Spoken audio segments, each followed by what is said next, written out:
சில விஷயங்கள் உங்கள்கிட்ட இருந்து எப்போ வேணாலும் போகலாம் அல்லது யாராலும் பறிக்கப்படலாம். நீங்கள் எப்போ வேணாலும் இழந்துருவீங்க. அது உங்களுக்கானது அல்ல. ஆனால் சில விஷயங்கள் உங்கள்கிட்ட இருந்து எடுக்கவே முடியாது. இந்த பூமியில் இருக்கிற வரைக்கும் அது உங்ககிட்ட தான் இருக்கும். அது ஸோ உங்களை விட்டு போகக்கூடிய விஷயங்கள் என்ன பார்த்தீங்கன்னா, பணம், பதவி, அதிகாரம், நீங்கள் சேர்க்கக்கூடிய சொத்துக்கள் எல்லாம் சொல்ல முடியாது. எப்போ வேணாலும் எப்படி வேணாலும் போகலாம். ஆனால் உங்களை விட்டு போகாத விஷயங்கள் நீங்கள் பூமியில் இருக்கிற வரைக்கும் என்னன்னா, உங்கள் ஆரோக்கியம் உங்ககிட்ட தான் இருக்கும்.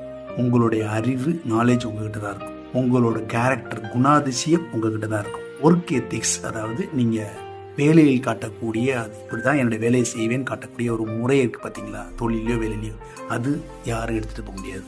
அதே மாதிரி உங்ககிட்ட இருக்கக்கூடிய ஒரு ஸ்கில்ஸ், டெக்னிக்கல் ஸ்கில்ஸ், அதுவும் யாரும் உங்கள்கிட்ட எடுத்துகிட்டு போக முடியாது.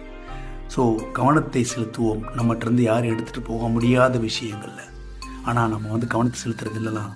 இதெல்லாம் இழப்போமோ, இதெல்லாம் நம்மளை விட்டு போகுமோ, அதில் தான் கவனத்தை செலுத்துவோம். நல்ல சிந்தனை விதைப்போம், நம்பிக்கை வளர்ப்போம். அன்புடன் அம்பினா.